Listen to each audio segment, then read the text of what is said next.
Hey everyone! Welcome to episode 2 of Behind the Practice, where we highlight people, products, and processes serving the dental community. Our podcast is brought to you by Dentamax, and I am your host, Alicia Diujuste. And today, I am so excited. We have our lovely guest, Maria Jackson, on with Thank us. And you. yeah, welcome, Maria. Maria is a CRDH. And she's been in the dental industry for 20 years. I had the pleasure of meeting Maria about 4 months ago. Yep. And Maria, tell us Yes. about yourself. Tell us about your dental story and how you got to where you're at right now. Yeah. Thank you so much for that. So I've been in the dental field for about 20 years. I've been a dental hygienist for about 17 of those years, and somewhere in between, I really wanted to kind of pivot into a non-clinical role. There was a lot of things that happened personally. I was trying to get pregnant for the longest time. I suffered through infertility for about 7 years, and I went through a lot of IVF. And when I finally got pregnant, I realized, it would be really, really hard to stay in clinical, kind of stuck from 8 to 5, 8 to 6. I was staying in the office sometimes at 7. Wow. I don't know how realistic that would have been after Hmm. my child was born, but at the time, I was working with these really great doctors that were very, very understanding, and they let me go earlier. But throughout my pregnancy, I actually suffered carpal tunnel syndrome, and I was just so swollen and just so big. Yeah. Yeah. And it was really, really painful all up until I gave birth, and I ended up having surgery 6 months after. So Wow. within that time frame, it really did get me to think, what if I can't do what I love to do and see patients because all I have is my hands? I've taught Right. dental hygiene before and I loved it, but I just didn't see myself doing that 24/7, not at the time. So I Yeah. started really venturing out to different categories, different within the dental field. I knew I never wanted to leave the dental field, but I just didn't know what to do. Hmm. Yeah. And at the time, I was working for a DSO that had partnered with an AI automated perio charting software, and Okay. I was already working, giving feedback and, being the liaison between that company and the DSO. And my first thought process was to, go to them, see if they had any openings, see if they were hiring. And that's when I kind of knew I really wanted to pursue AI or a job within the AI field. Hmm. And after interviewing heavily, I actually wasn't really getting anywhere. So I also had to just give myself a couple weeks to figure out if is this the path I really want to go and if I want to do this or if this is really not meant for me. So I Hmm. ended up deciding getting a master's in AI after that. And I applied heavily for a whole year. I interviewed heavily without hesitation. It Hmm. was just not the right timing. Yeah. Yeah. So you're kind of like me when you decide to go for something, you just jump in the deep end all the way. And you're And like, and that sometimes no gets big me in deal. trouble. Yeah.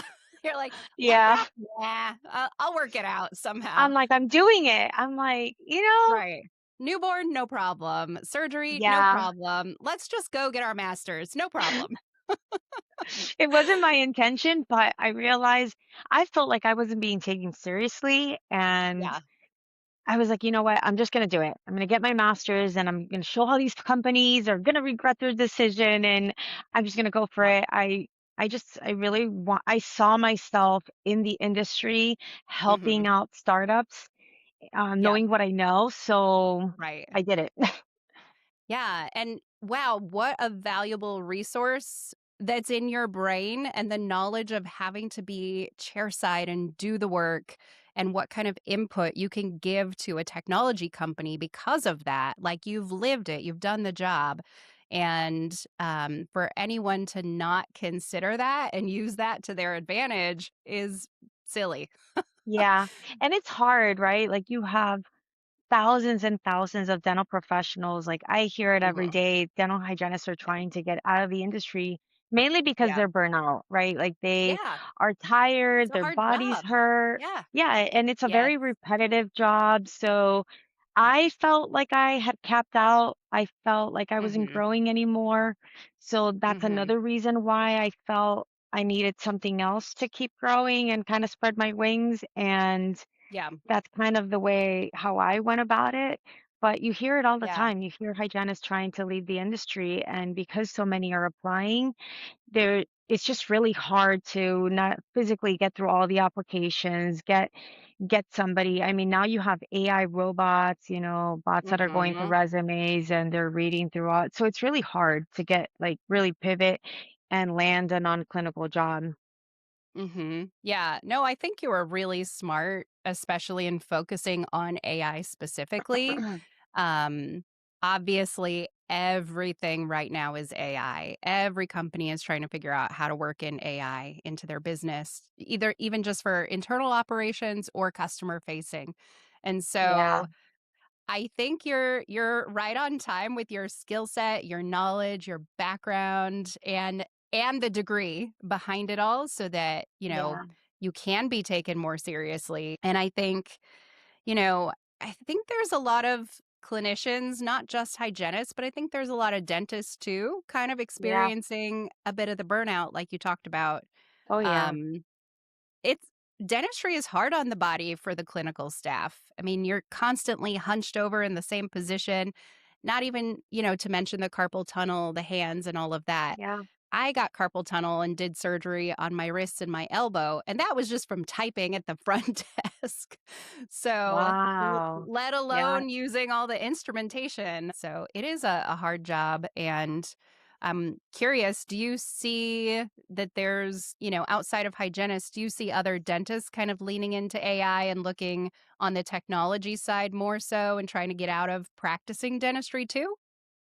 To my surprise, yes, there's definitely a lot more hygienists, but there is a lot of dentists because reach people reach out to me all the time, and I've gotten a lot of dentists that want to explore more possibilities within AI as well, and they're just curious, right?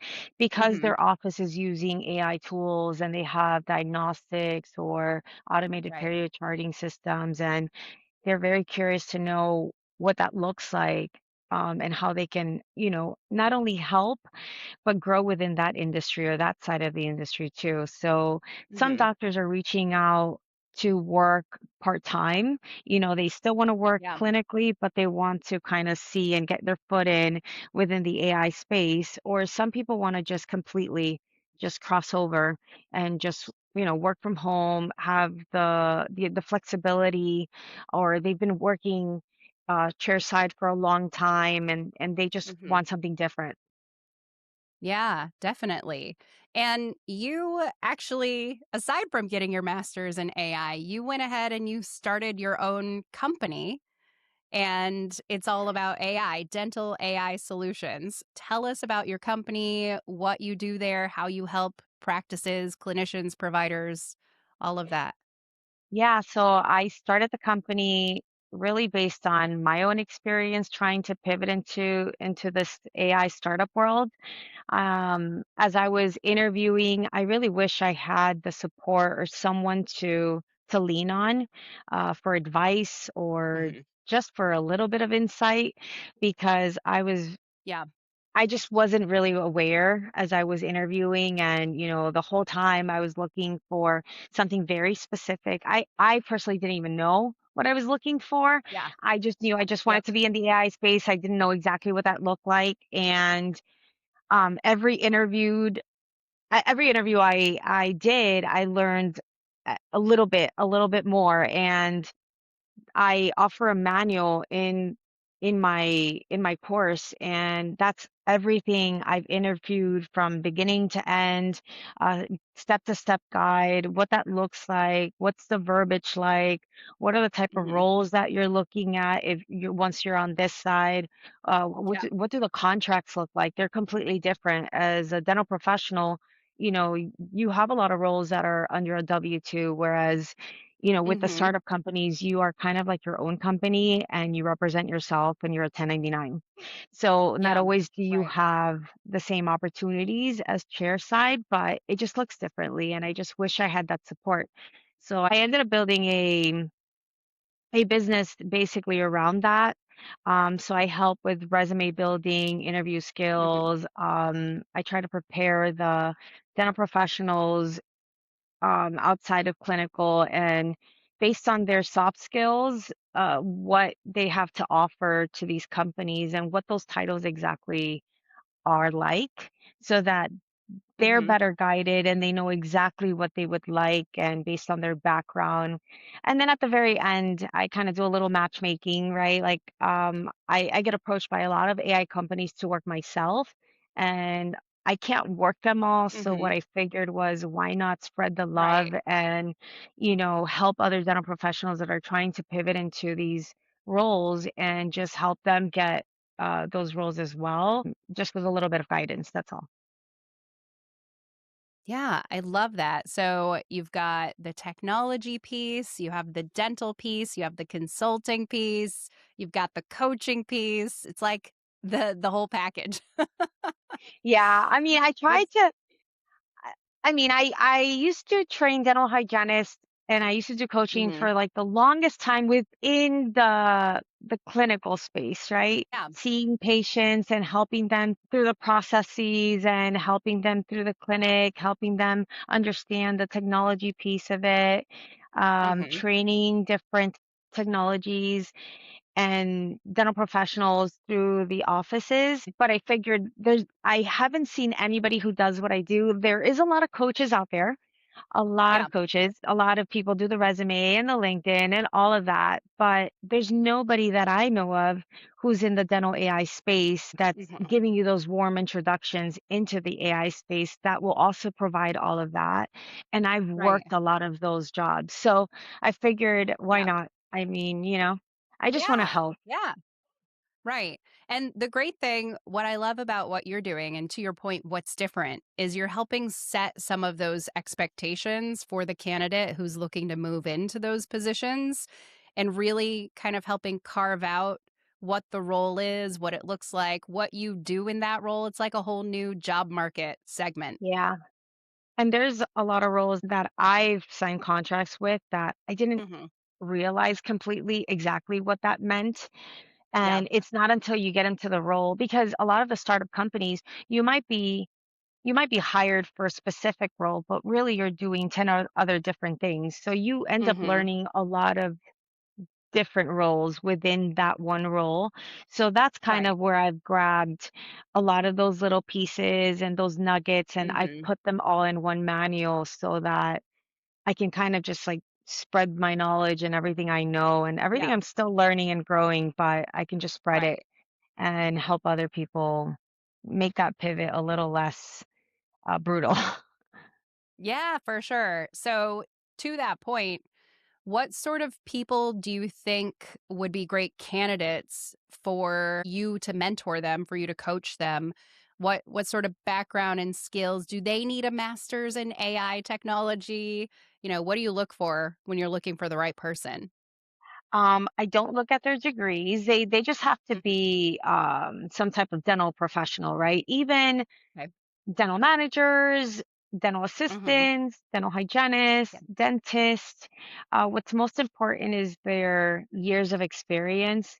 I would say Mhm. anywhere around 6+ years to make sure they Yeah. have some years under their belt because really they're bringing in their knowledge and what they know and the softwares they've used with Mhm. that. So if you don't have Right. any experience, and I would encourage you to obviously first, try to master that and, wet your feet in that, learn and Mhm. grow as much as you can, and then kind of pivot into the AI space. But before then, I Hmm. don't think it would be valuable to you or anybody within, those companies because they really need some like people that are hygienists or any dental professionals that really understand the space and have been in the Hmm. space for some time.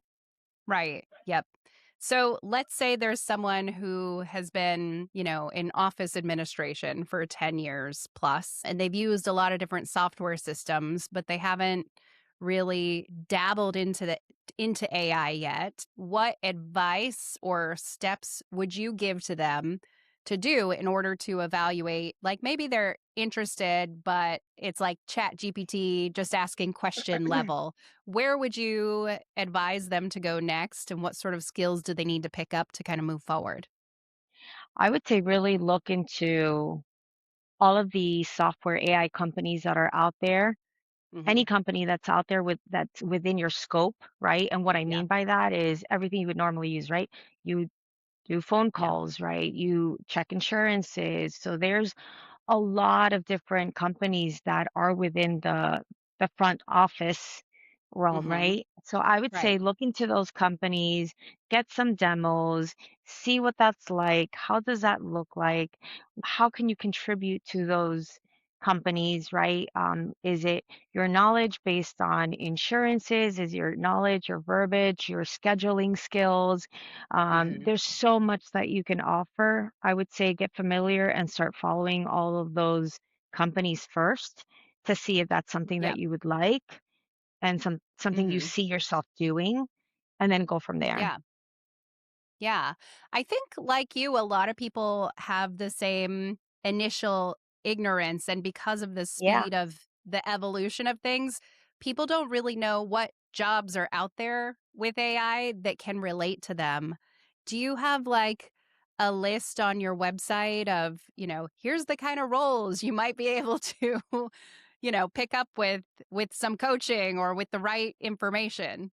Yeah, it is in my website. There are specific roles that you can look for within Yeah. the space that you may not know how they're called exactly, right? Like as a dental hygienist, Right. you just Google, dental hygienist, like open Right. jobs, right? But then what do you search for when you're trying to look for these AI jobs? Like do just search like dental Right. AI jobs because that's kind of what I was searching in the beginning and I wasn't really finding anything. And Right. now everything's like growing and booming, but yeah, there's Yeah. definitely specific roles and it's all on my website. It gives you ideas as to what Yeah. to look for. Some of those roles are kind of out there and they're ready for you to apply. And some of them are kind of like word of mouth and who they know.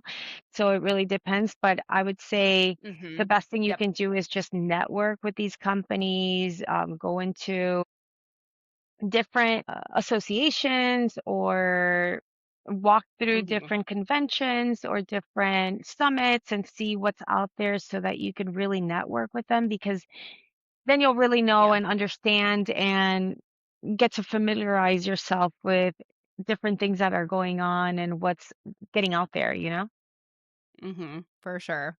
I know in like the short amount of months that I've known you, it's apparent that you have a heart for helping people and really seeing people reach their potential. Like it's obviously a drive inside of you. And so I wonder, how do you take on these mentorships and coaching? Like, what does that look like to the person you're mentoring? I So I have three different types of program. Yeah. One is self-guided. It's one manual. You can do it yourself. Not everybody is completely ready to completely pivot. But my main coaching mentorship program is 4 weeks. And within the four Hmm. weeks, we go through everything week by week. We go through resume building, LinkedIn optimization. We look at you and what you've done, your history. And I really get to know you so that I can better match you and better introduce you to other companies because Hmm. I wouldn't want to just give you any company that's kind of hiring Yeah. out there because then See it where there's a wouldn't fit. be, Yep. yeah, see where there's a fit because then that way you have the potential to actually get a job, Right.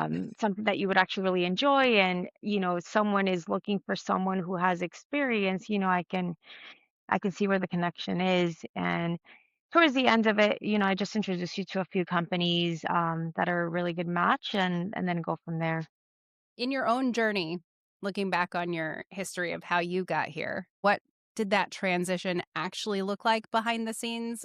I I think I interviewed a couple times to get my first job, and after that, I interviewed, but I always got every job I've ever Mhm. had, and or I was recommended. And because I had so many years of experience, it was never really a question. It was like I was temping and they would tell me, Maria, like, I need you, I want you to work with us, right? And it was always Right. like, Yep. who can pay me more and where would I be happiest, right? It kind of Right. boiled down to that. But Yeah. I think I had to humble myself a little bit, because even though I was in the dental space and it was still Mhm. in dentistry, it was completely different. And I think I forgot about that. And Yeah. I interviewed a few times in the beginning prior to getting my master's or going to school. And I Yeah. realized, wow, like this is not as easy as I thought it was going to be. And I cried a lot in the process. And Aw. everything was a learning experience. And I just, kept pulling myself up. It's like, I'm going to make it. I'm going to get there. I got my Mhm. master's. And even through going through school, I was still heavily interviewing and I was still not landing a job. It's not Mhm. until towards the end that I kind of really understood the industry a little bit more within the interview questions. And Mhm. I realized, okay, clinical is not like working as an independent consultant, because it's not. And the whole time I kind of kept saying, I am looking for a full-time job and I'm looking for benefits, and I need to get paid Mhm. more because I'm getting a master's. And I was shooting myself in the foot every single time, because that's not what they Right. were looking for. They didn't want you Right. to obviously like say that, but it's true, right? Like Yeah. you're not Right. a hygienist. Like you are, but you're not applying for a hygiene role. You're applying for a Right. completely different role, and that looks completely different. So I just Yeah. didn't understand I had to be more flexible. And it's not until I understood that Mhm. that I actually landed my role. And that's part of what I go Yeah. through when I coach other dental professionals. Okay. That's awesome. So, in your expertise, since you've lived through this now, what skills do you believe are transferable from dental professionals? What do they underestimate maybe about themselves when they transition into a non clinical, tech focused kind of role? Yeah. Other than, I mean, from the obvious, right? Like imaging, right? You understand whether you're a doctor or not. Yeah. Almost everyone who has been in the industry for some time, you understand how to read decay, how to read certain things on the x-rays. You understand insurances to a certain extent. You Right. understand the how to care for a patient, how to empathize. Like your role as a dental professional like gives you all of everything they're looking for, because a lot of these companies actually don't have a dentist running it. Some do. Hmm. Some Yeah. some some CEO founders are doctors, and I think Hmm. they have the rare advantage, right? Because they Yeah. understand the industry and they know Hmm. exactly based on prior, like their experience, they're building their software based on their experience, which speaks Hmm. 1,000 words, right? But a lot of these companies don't have clinical advisors. They don't have anybody within the dental space, and you could be that Yeah. advisor, that mentor, that independent consultant that helps them view their software differently, right? Because Hmm. someone who's building that software may be awesome at building, but if they don't understand the clinical aspect of it, and if they've never Yep. seen a patient, and if they've never actually been in it, they can't really understand what works and what doesn't, no matter how Hmm. great of a technologist or, developer they are. Right. For sure. I'm curious, have you helped dental practices actually implement different AI tools, or are you working more on the vendor, the business side of things? I have helped different dental teams and practices with implementation Mhm. um, through like working myself. That's not something Mhm. I do independently, but I do help other doctors and I help other companies do that and I help Mhm. implement their software. So with Isaac, I help them with implementation as well. So if someone purchases our software, I help with demos, implementation. All of that Yeah. comes with, with the product. Mhm. So I Okay. help implement that the products and help demo and help with the developing as well. Mhm. In your experience doing that, have you seen any issues or failure on adoption or adaptation when it comes to the dental practice getting things implemented? Because I we've been around long enough where we know not everyone in a dental practice is on board with whatever decision is made. And sometimes there's pushback from different staff members. Why do we have to change? The way we do it is fine. Yeah. Those sorts of things. Have you experienced any like failure to launch Yeah, moments? absolutely. I mean, not only as a provider myself, because I saw working with a large DSO how their AI products that they're trying to implement in anything, even if it's not Yeah, AI, right? You think about a new right. whitening solution or a new scanner, Yeah. right? The 3D scanners, I remember that was one thing that they were trying to adopt in our company and people were Mhm. just like, well, I can do impressions faster because this is just not it's not easy, right? And Mhm. every software, every product goes through that. It's something you see always. But I think the offices that are most successful are the ones that keep at it and they have kind of like Mhm. a cheerleader or someone to really be the person who kind of owns the product Mhm. and all of the team members. Because if you don't have someone that will actually follow up with the products or what you're doing and kind of just remind everyone, hey, I know this is hard, right? Like, this is what we have to do. This is part of it, right? Help with training, help with Mhm. implementing, help with just keeping everyone accountable, then it's Yeah. just not going to work. Yeah. So if you have, some doctors are really good at it and they keep everyone accountable and they remind everyone in huddle, right? But Mhm. not every practice is like that. But I feel like you Right. really need that one person, that one individual who's going to dedicate their time during the day to do that, because then that's the only way that you're going to keep everyone using it. They have to make sure that they use it and keep them accountable. Mhm. That's the only way that they're going to be able to implement this and be successful with it. And Yeah.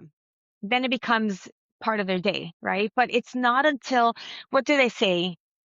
It's 21 days to make things a habit, right? So Right. Yep. if kind of like losing weight, going to the gym, right? All of those Yeah. things that you do on a daily basis, like you have to give yourself grace, but you have to be consistent. If you're Mhm. not consistent, if your team members are not consistent, if everyone's not talking the same language, then it's just going to fail, right? So Right. that's from that point of view, in terms of like working from the software development side, yes, we've Mhm. definitely seen products like not fully launched because they're not adopting it and they're not doing what they said they're going to do, or they gave up too soon, right? Like, yes, it's Mhm. going to get harder before it gets easier, but it does get easier and it gets to the Right. point that it just becomes routine. So, but you just Yeah. have to go through the hurdle to get there. Yeah. What are some of the successes on the flip side, the most meaningful ways you've seen AI get implemented into a dental practice? What does success look like with AI? I think trying to adopt maybe one AI software at a time. Mhm. Think people get really excited and it seems simple, right? Like you go to a Right. convention or you walk through something and you're like, oh, I want to bring this to my team. And you Yeah. bring like two, three, four different things and you just can't implement everything at once. You So become more true. successful if everyone understands. that it's there to help them. Mhm. Where is it going to help? How is it going to help? If they truly Mhm. understand how it works, and you can have someone to hold everyone accountable, and you can pull through as a team, then they become more successful, and it's easier. But Mhm. I think if you try to implement more than one, it's really hard. Yeah. Definitely. I've seen that on both in the practice and on the vendor side. People, they want it all. They want the all-in-one everything together, and but really when they start trying to implement it, they get stuck because it's like squirrel in every direction. Yeah. And Yeah, and they they don't can't. understand Yeah. it. Yeah, exactly. And I think that's a really good point. Any new technology that the dental practice gets, definitely give yourself time. I think a lot of offices, you know, definitely take care of the patients, but you have to carve out some time for Yeah, continuing education for your team and actually set aside an hour uninterrupted where you're yep, not answering the phones and not you checking got in it. and checking out and all of that. Yeah, That's the biggest issue I've seen is dental practices. They're like, yeah, we'll add this new thing and it'll just be like, I'll know it like old hat, back of my hand. But right. it's never, ever true. There's always nuances and differences, and they don't plan the time in to make sure Yeah, it's successful. And yeah, revenue is important and all of that, but the cost that is associated with not planning to implement those new tools, I think sets you back even further. I mean, it's all an investment, right? Yeah, Yeah. you're carving out time, it means less patience, but at the same time, if they understand it and they're confident in using whatever product you're trying Mhm. to implement, then they're going to be more successful. And eventually that's going to set your office apart and or Mhm. increase revenue as well. Right, exactly. So I have a question for you that is I think the most exciting question. So what AI are you seeing? What new tools are out there that is like, wow, that's so cool. I wish I was working in an office so I could use that myself. It would have made my life so much better. What are you seeing out there? Oof, there is a lot. So much. I mean, I started with the automated period charting, so I was already using it as a provider. So that part, I didn't have to call a dental assistant to chart with me, which was great. Yeah. I didn't have imaging at the time that I was practicing.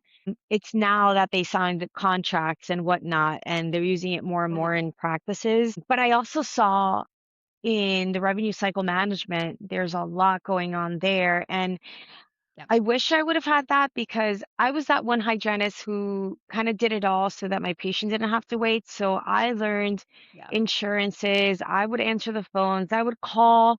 I would dread the phones. That's definitely something I would appreciate because You're like, I don't they, miss that. when I Yeah. didn't have a patient, they would give me a list and it's like, call these patients for treatment planning.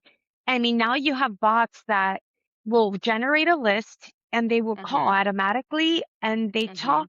like a human being and they interact with the patients and they book the patients in the schedule as well. So, Right. and I think that's one of those parts that I really didn't enjoy so much because I kind of cringed at the moment, like, hey, I'm calling from the dental office. I'm calling because you have pending treatment. And it just Mhm. seems very salesy. And I just didn't like it. It was Yeah. just not my cup of tea. But Yep. there is a lot of software that does that for you already and it's fully Mhm. automated. So I kind of wish I had that and the Yeah. insurances too, because a lot of times I was calling insurances before my patient comes and I was explaining it to Mhm. patients so that they Yep. understood it, so that they weren't surprised why they were paying a copayment or whatnot, Right. right? So that they're Mhm. not screaming at my front desk. But Yeah. yeah, there's definitely a lot of tools that are out there now that I wish I had and I wish I could experience as a clinician because it would Mhm. make my job so much easier and I could really focus on patient care instead of Yeah. focusing on all these dynamics and everything's happening in the background. But yeah, there's a lot and it could be overwhelming too. Yeah. For sure. And again, like that's to your point. Don't go buy 4 tools at once. Pick one. Yeah. Where do you need the most help? Or maybe what's the easiest to implement and start there? Yeah. To see what your practice is lacking, see where you could use more help, where you could use more hands, see what your staff is complaining about the most, right? Do Yeah. you have a lot of hygienists that are complaining about not having help perio charting, or you have the front desk saying that they're just like drowning in phone calls and they can't get to insurances, or Hmm. they can't get to the recares? Do you have a lot of open spots? So really look at your practice, see where you're lacking, listen to your staff, see what they're suggesting and where they need help, and then go from there. Definitely. What else would you like the dental community to know about you, your products, your services, your company? I know that when people ask me like, "What exactly do you do?" It's because I do so much Right. and I'm still trying to find my way. Hmm. I've been very blessed to work with a lot of companies. I do work fractionally, which means I'm not full time with one company as of Yeah. yet. I don't know how that would look like 3 years down the line, but for now, I do enjoy working with different companies. I do product development for some. I'm a CTO for another, and I'm a clinical advisor for some, and I just help different companies achieve different things depending on what that looks like and if I can help them. We go from there. But yeah, and then I have my coaching Yeah. business on the side as well, helping clinicians pivot to non-clinical roles. That's amazing. And I I think that, a lot of people are afraid like AI is taking over jobs, but really I see it as AI creating a lot of jobs and opportunities. Would you agree that it's probably creating more jobs and more new opportunities?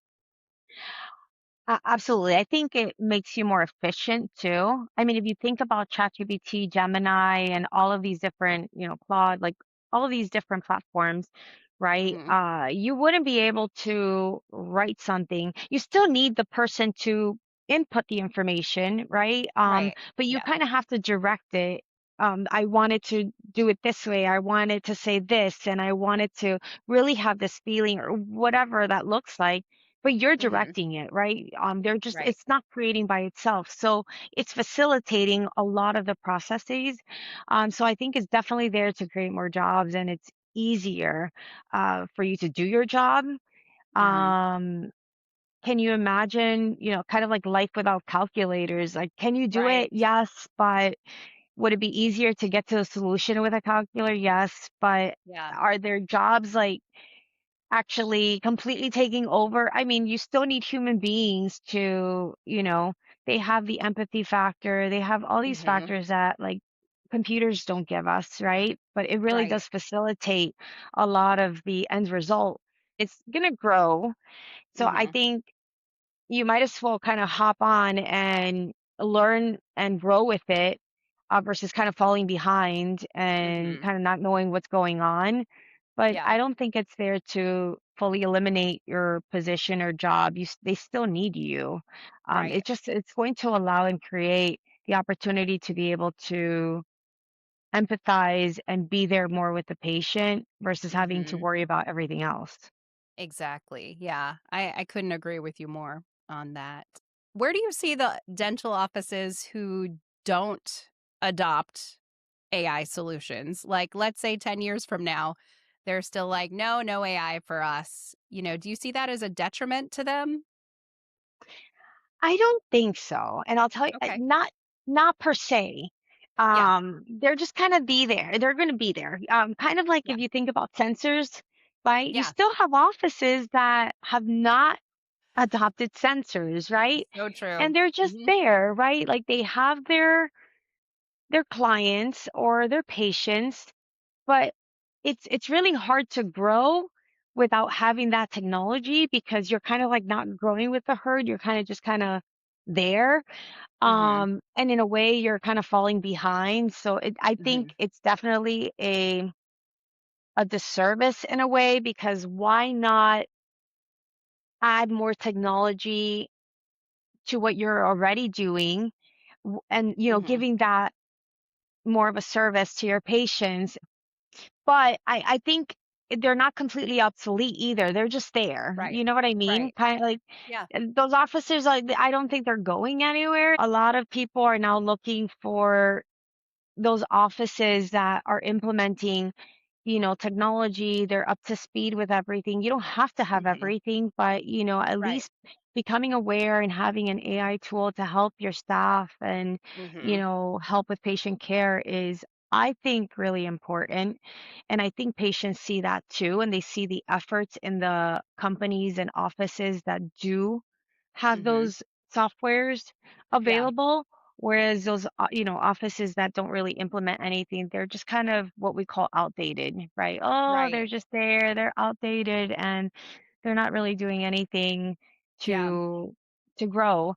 But I think they're just gonna phase out over time, right? Hmm. Like as Yeah. new owners take over practices, more and more AI tools are going to take over, and those offices without AI tools are just going to phase out. And as these doctors or dental professionals that are not wanting to use any AI tools, as they Hmm. retire, those practices phase out, and somebody else takes Yeah. over, and then they bring in new technology, and you know Right. they kind of get it Yep. rolling. So I think it's just a matter of time, kind of like the sensors Hmm. analogy, Right. that we're just going to see less and less Yeah. opportunities there to grow. But I don't know. I think they're just Yeah. there. Yeah. No, I agree with you. If you think about it from the patient's perspective, some of those tools are public facing. A lot of those tools are not, but there's a perception there about how easy things were with the practice that is streamlined and using some tech versus the Yeah. practice that's not. Just like online scheduling. I am one of those people that goes online at midnight to book my appointments. I Yeah. don't want to have to pick up the phone and call. Please don't make me. And that's just, like when you're on the phone and you do that kind of stuff all day, you don't want to get home and have That to makes make sense. another phone Yeah. call, right? Yeah. Yeah. And so I kind of equate it to something like that, where as a patient, if you've made my life easier and taken out the friction points, I feel the difference, even though I don't Yeah. know if it's AI, I don't know what tools you're using. I feel the difference in the access and the lack of friction there versus other offices that aren't adopting technology. You have to Yeah. only call between this time and that time. And there's one person who answers the phone, and you get put on hold, and they have to Oh call you yeah. back, and you're not available, and like the Yeah. whole rigmarole of that. So I kind Yeah. of equate it to tech in general, like the frictionless Yeah. experience. Yeah. The access to care definitely goes down because you just Mhm. can't, as a human being, you just can't answer the phone. Right. And also it kind of Yeah. removes the like, have you ever called an office and that person's just not having a good day? And it Yes. happens, right? We're human Yeah. beings, and it Yeah. just like ruins your day. You're like, I'm not going to that office, or you already have it Yeah. for that patient. You're like, who is that person? Right. And it just ruins the experience for the patient as well. Yep. So I think Yeah. it just removes that factor, that from the equation as well. So yeah, Mhm. to your point, Yep. it does make sense. Yeah. Or even as a patient, when you're having a bad day and then you have to sit on hold, and Oh, then you're right. and you're like You're Sally at the right. front desk, she's like, "Oh, why did you make me wait so long?" And then you give them attitude, and you're like, "Oh my god, I know they put something in my chart about my bad Yes. phone behavior today." That's happened to me before. I'm not gonna lie. Yeah, it's Like you hard. said, we all have our moments. Yep. So, yeah, just eliminating some of those points of friction. Yeah. Definitely. I think to me, that's one of the most valuable aspects of adopting new tech, is just to be able to remove the roadblocks for sure. Yeah. Yeah. Well, this has been so much fun, Maria. Thank you so much for schooling us on AI and some of the stuff that's coming, the stuff that's exciting. Do you do a newsletter or anything like that people can subscribe and just kind of watch what you're up to? I do. I do. I have a newsletter that comes out every month. Okay, awesome. We will make sure to get your link, and when we publish this, and everyone will be able to follow you and see what the new trends are, what the emerging technology is, and maybe look for some new career opportunities if they're, Yeah. ready to move on from clinical or, burnt out on what they're doing. Yeah, absolutely. Thank you so much. I really appreciate your time. It's been a pleasure, Maria. We'll talk to you soon. Thank you.